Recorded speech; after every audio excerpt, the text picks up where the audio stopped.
Estamos en contacto con el diputado Marcelo D'Aleto. Marcelo, gracias por atendernos. Buen día, ¿cómo le va? Muy buenos días, Daniel y Florencia. Un gusto hablar con ustedes, como siempre. Marcelo, nos están escuchando allí por la cuarta sección electoral, donde ustedes de Chacabuco, bueno, tenemos muchas radios de Ameguino, ¿no? ¿Cómo? De Ameguino. Sí, de Ameguino, señor, sí. Así que he pasado mucho por ahí, por Chacabuco, y tengo buenos amigos ahí en Chacabuco. Dígame, ¿cómo ve usted esta situación que se está dando? Sí, tal cual como lo han dicho todos los referentes Cambiemos, ha sido una crisis, como dicen los economistas, una crisis cambiaria que duró aproximadamente 15 días, donde es imposible gobernar y que no pasen estas crisis. Todos los gobiernos de la democracia han tenido esta crisis. Lo importante es poder salir, y para poder salir, tanto antes como después de la crisis, tener claro cuál es el camino. Y por un lado hay algunos que nos piden un ajuste durísimo de la noche a la mañana para salir de esta crisis, otros piden seguir sin hacer nada, cosa que es imposible sin hacer nada cambiar, y bueno, esto que se conoce como el gradualismo, que es ir produciendo las modificaciones. Recién escuchaba ahí las noticias en Cadena Río que hablaban como uno de los principales objetivos del ministro de Economía, Dujovne, mi nuevo coordinador de este gabinete económico, de apostar al déficit, porque lo que pasó a eliminar el déficit, porque Argentina lleva 50 años, salvo 4 años de Néstor Kirchner, los primeros 4 años de Néstor Kirchner, y que trajo un crecimiento muy grande en esos años del 2003 al 2007, gastando más de lo que ingresa. Y esto es como si en la casa de cada uno, si gastamos más de lo que ingresa, alguien tiene que pagarlo. A veces lo podemos financiar con la tarjeta, con intereses carísimos que tiene la tarjeta de crédito, y a veces tenemos que ir al banco con condiciones un poquito más difíciles, pero con intereses mucho más bajos. Y así como en la casa de cada uno de nosotros, no está mal ir a veces financiarse para pagar algún déficit que tengamos, siempre y cuando tengamos en claro para qué es ese déficit, para qué es esa deuda, y que tengamos claro que no puede ser permanente y que hay que salir, y ese es el camino que ha elegido el gobierno. Ahora, había preocupación, usted no le habrá escapado de enterarse que había preocupación, inclusive yo he hablado con gente del interior de Cambiemos, algunos intendentes con los que uno tiene cierta confianza, y estaban algo preocupados por esta decisión de ir al fondo, no porque no consideren que pueda ser una salida, sino porque qué puede venir de aquí en adelante, ¿no? Una de las preocupaciones era qué va a pasar con la obra pública, porque algunos decían, yo en mi distrito tengo obras públicas en marcha, espero que esto no lo afecte. Bueno, algo de eso se fue aclarando en estos días, ¿no? Sí, con respecto a la obra pública, esos 30.000 millones menos de obra pública a invertir son obras nuevas, no son las obras que están en curso. Por supuesto que a nosotros también en casa nos gustaría seguir arreglando la casa, pero en momentos de crisis hay que limitarlo a lo que se puede o a lo solamente necesario. La provincia sigue repavimentando 1.000 kilómetros de ruta al año, las autopistas nacionales como la 5, como la 7 hasta Junín, se siguen haciendo, y todos los que recorremos esa ruta vemos cómo vienen avanzando. Hace poco ese puente de las 5 que era imposible transitarlo, obras que se han avanzado en estos pocos años de gobierno. O sea, la obra pública va a continuar, obviamente teniendo en cuenta estos límites y estos cuidados. Y yo entiendo la mala prensa, y todos lo entendemos, inclusive el presidente, la mala prensa que tiene el Fondo Monetario. Ahora, cuando se gobierna, hay que prestar atención en quién prendió fuego la casa, no en quién llamó a los bomberos. Y cuando se gobierna hay que elegir, a veces llamar al bombero más barato, y sin lugar a duda los intereses con los cuales presta el Fondo Monetario son muchísimos más baratos que cualquier otro instrumento financiero, cualquier otro sistema de financiación. Y el Fondo Monetario, al igual que el banco, cuando vamos cualquiera de nosotros, nos va a pedir dos cosas. Una, que el dinero se destine para lo cual lo pedimos. Nosotros estamos pidiendo dinero para salir del déficit, para salir de esto que se gasta más lo que ingresa, con lo cual bienvenido ese control del fondo. Y lo segundo es que no nos endeudemos lo suficiente como para no poder pagar lo que pide cualquier banco, con lo cual las cosas que pide el fondo son cosas buenas para la Argentina, y después de cómo achica el gasto, cómo agranda los ingresos, cómo sale del déficit, ya eso se ha dicho varias veces en estos días, ya es una propuesta que le corresponde al gobierno argentino y no al Fondo Monetario Internacional. El tema de la quita de los impuestos a las tarifas que ha preocupado a más de un intendente, ¿cómo piensa usted que se puede resolver este tema? Así es, y aunque parezca duro, es el único camino si queremos bajar tarifas. Si queremos ser un país serio, tenemos que gobernar y tomar decisiones con seriedad. Y en el tema de las tarifas, hay 2 o 3 caminos para que la gente pague menos tarifas. Por ejemplo, en el caso de la energía eléctrica, que es uno de los casos que estamos tratando ahora, que el kilowatt valga lo menos posible. Para que valga menos, no tiene que haber déficit energético. Bueno, hoy el kilowatt en la provincia de Buenos Aires está un promedio de 2 pesos el valor, y en la segunda manera de bajar, y eso, bajar el valor del kilowatt es un tema de muchos años, porque depende que aumente la generación y baje el consumo para que haya superávit energético, como tenía la Argentina en el 2003 y como lo hemos perdido con la administración energética del último gobierno. La segunda vía es bajando impuestos, es como lo propuso la gobernadora Vidal. Vidal propuso una baja de 22 puntos de impuestos y solamente hasta ahora hemos bajado 16. Faltan estos 6 donde el costo fiscal, así como la provincia dejó de recaudar 3.000 millones de pesos, que son 3.000 millones de pesos menos para obras, muchas de estas obras que tienen que ver con energía, y por otro lado hay este 6% que tiene un costo de 1.300 millones de pesos y que lo deben absorber los municipios.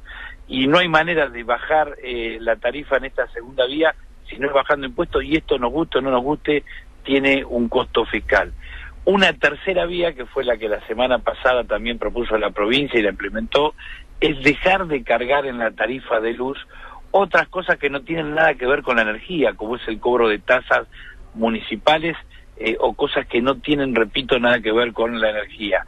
Si uno ve una factura de luz, ve que está pagando 1.000 pesos y de energía hay 500.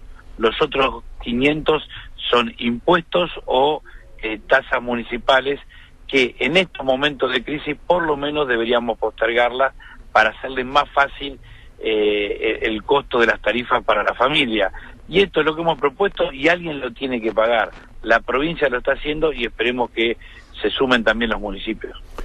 Este cambio que ha habido a nivel nacional dentro del equipo económico, en la coordinación, el hecho de que ya no esté más en manos de Mario Quintana y Gustavo Lopetegui, que se les dé mucho más protagonismo a Nicolás Dujovne, al hecho de que alguien que ha sido su compañero en, por ejemplo, armar esta estructura de Cambiemos en el interior profundo de la provincia, que usted conoce mucho, es su amigo Emilio Monzó. ¿Cómo ve usted el hecho de que Monzó haya sido elegido para estar en ese grupo al que muy pocos acceden? Bueno, en primer lugar aclarar que nosotros estamos tan de acuerdo con todo lo que está, el camino que emprendió nuestro gobierno, que hemos sido fundadores. Somos un grupo, en nuestro caso, de peronistas que cuando la presidenta dijo si no les gusta armen un partido, ganen elecciones, y que concretamente con la crisis del campo de la 125 nos fuimos a lo que era Unión Pro y armar una alternativa. Con lo cual estamos del primer momento en este espacio, estamos en este barco, y a veces nos toca estar cerca del volante, a veces nos toca viajar en el baúl. Veníamos un poco volteaditos porque veníamos bastante en el baúl, el sector que responde a Emilio Monzó, y realmente es un orgullo que se lo haya llamado para que esté en esta instancia de decisión, porque sin lugar a dudas estamos convencidos que, y por eso estamos trabajando con él, que Emilio representa una forma de hacer política que tuvo muchísimo que ver en la constitución de Cambiemos. Me tocó verlo cómo fue al principio, primero cuando el PRO era un espacio solamente en la capital federal, cómo empezó en Córdoba, cómo empezó en Santa Fe, cómo empezó en Mendoza, cómo empezó en pueblo por pueblo la provincia de Buenos Aires. En mi caso, caminando pueblo por pueblo, he estado ahí, si no me equivoco, no quiero meter la pata, pero bueno, en el Club Sarmiento de Ameguino, sí. En el Club Atlético ahí a media cuadra, una cuadra yendo para el restaurante en el otro lugar hay un chalet ahí que vive la familia Sinegú también, o una familia de apellido Sinegú. Sí, o sea, señor. no hemos recorrido pueblo por pueblo para armar todo esto. He visto cómo se convocó el radicalismo, cómo fue la unidad con la coalición cívica, con el partido FE, y bueno, este tipo de aporte político, sin lugar a dudas, nos puede ayudar a que este camino a llevar a la Argentina a un país normal sea mucho mejor, y ojalá podamos ampliar cada vez más las bases de sustentación de Cambiemos, requisito necesario para poder transformar este país. Si queremos cambiar este país, necesitamos convocar a los mejores, sin importarnos si son peronistas, radicales, independientes, sí o si son políticos, y bueno, esperemos que Emilio pueda hacer ese aporte como lo hizo en su momento para ganar, como también para poder pasar esta crisis cambiaria, que sin lugar a duda tiene consecuencias políticas, pero que no tenemos ninguna duda que el año que viene vamos a estar mucho mejor. El diputado Marcelo D'Aleto está hablando con nosotros. Ahora, diputado, usted admite que pudo haber algún error, ¿no? Al menos en cuanto a la evaluación de ante qué se estaba, de parte, digo, a nivel macro, viéndolo a nivel nacional, ¿no? En algunas decisiones de tipo económico, algunos costos políticos demasiado altos que por ahí se está pagando por algunas decisiones. ¿Usted piensa que si se hubiera consultado un poco más, como dice usted, al grupo que integran usted y Monzó, se hubiera evitado algún tipo de esos inconvenientes? Para no ser soberbio y hablar solamente nosotros, es imposible cambiar y transformar y llevar adelante y sacar de la crisis a este país sin cometer errores. Hemos cometido y lamentablemente vamos a seguir cometiendo errores. De eso no tengamos ninguna duda y no vamos a dudar en reconocerlo. Nosotros somos especialistas en ganar el PRODE, pero mucho mejor siempre con el diario del lunes, y mirando para atrás, sin lugar a dudas, muchas cosas se hubieran hecho diferente. Pero también uno de los errores y una de las realidades que tenemos que estar en cuenta es que la Argentina tiene una crisis que es realmente fuerte. Tenemos un déficit, es decir, estamos gastando de más y sabemos que tenemos que llegar a ese equilibrio, como por ejemplo lo estamos logrando acá en la provincia, pero también sabemos que no es fácil, que la Argentina no es fácil los puntos que hay que tocar para poder salir de ese déficit.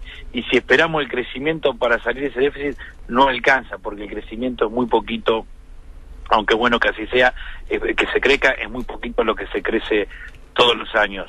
Y sin lugar a duda hay cosas que se pueden hacer mejor, y bueno, nosotros estamos convencidos que con todo lo que estamos aprendiendo de los errores, vamos a poderlo hacer mucho mejor en los próximos años.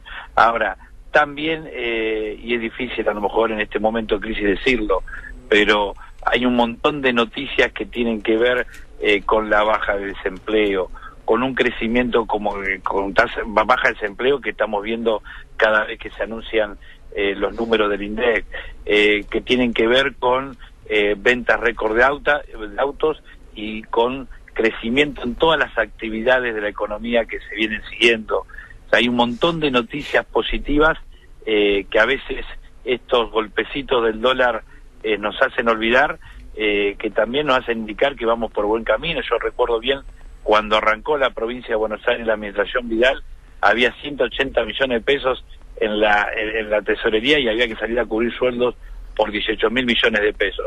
Y fue el presidente Macri que nos envió los fondos para poder arrancar, y hoy la provincia ya no tiene déficit operativo. Si hoy tenemos déficit es justamente por el nivel de obra pública que tiene la provincia. Entonces yo creo que hemos avanzado muchísimo, pero para que la gente realmente esté bien como nosotros queremos, como nosotros prometimos, falta todavía, y bueno, nos vamos a concentrar en cometer la menor cantidad de errores y poder avanzar lo más rápido posible. Bien, diputado, como siempre es un gusto hablar con usted, que tenga una buena jornada, ¿eh? Un gran gusto, que tengan ustedes muy buenos días. Chau, hasta luego. El diputado Marcelo D'Aleto.